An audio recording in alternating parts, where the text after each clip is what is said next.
What's up everyone, Matt here and welcome to my second review of the day. I'm really happy that you guys have decided to join me for this review. Thank you so much for being here. In this episode we're going to be talking about a fragrance that comes from what most people would call a discount company nowadays. The company is simply known as Pascal Morabito. This one is one of their benchmark fragrances. This one actually originally came out in 1981, but this version I own, I think came out in 2014, and this one is called All Black. Now the reason this video is in black and white is just because the fragrance is called All Black. Yeah, I'm really not creative, but anyway, this is what the bottle looks like. Yes, this is not the original version by any means. There's going to be people out there who are going to be like, yeah, he's reviewing the new version, it's not worth it.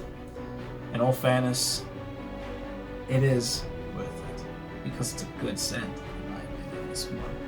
Now, I've been collecting fragrances for a long time. I mean, I've been on YouTube now for 6 years, but I've been collecting fragrances for a good 7 or 8 years. And I've never smelled a fragrance like this, ever. This is a one that definitely holds its own DNA, and I don't wear it a lot because I think it's a Marmite type of scent, and what I mean by that is it's definitely a love-hate kind of scent. You're either really gonna love it or you're really gonna not like it, and in my opinion, it's a love. It's really a love. So let's get down to what this fragrance has in it that makes it so special. Here we go. Now, just looking on FragranceMatt, I've seen that it does get compared to the original version, but I can't say too much, so I'm not even going to mention it. But do let me know in the comments what you guys think. If you do own the original, if you do own this one, let me know. Now, this one, like I said before, was released in 2014, and it says here that the perfumer's name is a guy, well, I can't even pronounce this name, so I'm just going to start off by messing it up. We have a guy named Jean-Louis Suzak. I'll put it on the screen here. And the notes that we get in this, I'm going to spray it right now. I'll find where the spray is. The spray is excellent, guys. Really can't fault it. And the juice is actually green. It's like a really nice, rich green color. I really like that about this. Now, when you first spray this, you're actually greeted with a note that isn't usually used nowadays as a top note. It's actually used as a base note, if anything. But we're greeted with this very strong musk. Very, very strong. It's almost... It really is. It really has this strange.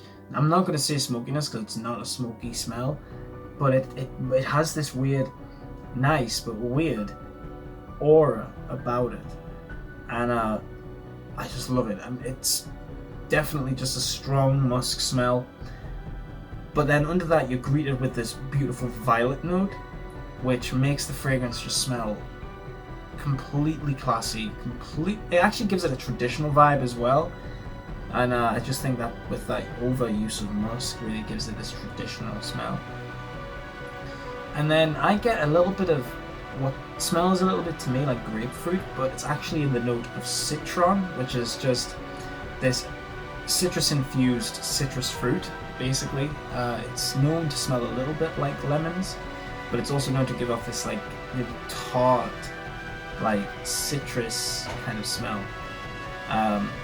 But yeah, it's definitely there, but it's hiding underneath this violet, which is just absolutely gorgeous with that musk. So if you're a fan of musk, you're really gonna like this. You really are. But then another dominant flower comes into the play, and that flower is lavender. And if there's fans of lavender here, you're in for a surprise with this one, because this is probably one of the strongest lavender scents that I actually own. And I know there's a lot of lavender based scents out there, guys, but this one, in my opinion, wow, strong on the lavender. So be careful if you're not a fan of it. There's also Artemisia in here as well, which is just amazing. I love the note of Artemisia. It's very green, just beautiful, absolutely beautiful. Uh, I don't actually get rosemary, but rosemary's voted as being quite a popular note in this fragrance. Maybe. There is this slight, strange tea kind of smell as well when I smell this. Uh, yeah, it almost gives off this like kind of green tea kind of smell, which is pleasing in all fairness. It's really pleasing, but it does make the smell very, very different. And if this is actually based off the original formula from 1981, then I'm just going to start out by saying that I almost think that this fragrance is it's quite futuristic in terms of its composition, in all fairness, because I mean, I've never smelled a fragrance like this ever. And you know, niche fragrances out there creating great scents every single day, and they're really trying to create like a benchmark of something that hasn't been created before. This one to me is just a stone cold stunner in my opinion, and I'm glad I'm one of those people who love it. I think the reason why people will dislike it is because it does have this old school vibe to it, and not a lot of people liked those sort of old school fragrances. And I can see why people like to stay in tune with the times, and you know, they just like modernicity. Modernist is that a word? They just like to be modern, basically, is what I'm trying to say. But it's just gorgeous. It really is a beautiful scent. The other notes in here, we get cardamom, there's patchouli, and there's also some cedarwood. I'm just going to start out by saying, as this is drying down, it gets a little bit soapy, and I think that's because of the lavender and the musk. I think the musk tends to give off this kind of soapy trail as it's drying down. It had this nice, unique, I said weird before, but where's it at? There it is. When I'm smelling it now, it does have this very unique smell to it, and it's turning it more from weird to actually quite pleasing.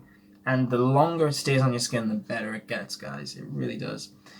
So yeah, just a really, really nice scent. Really turns into this soapy, lavender, musky kind of fragrance in the dry down. You guys might be thinking, that sounds pretty bland, but it's really not. It's simple, but it's fantastic. And I just love it. And the scent life could be better. I get about 5 hours of longevity until it starts to really like dry down. But until it vanishes, I get a good probably 8 to 9 hours in all fairness. I remember I wore this one to, there was a day I was visiting some allotments. I was actually, that were owned by my sister and her partner, and I was going down there to take a visit one day.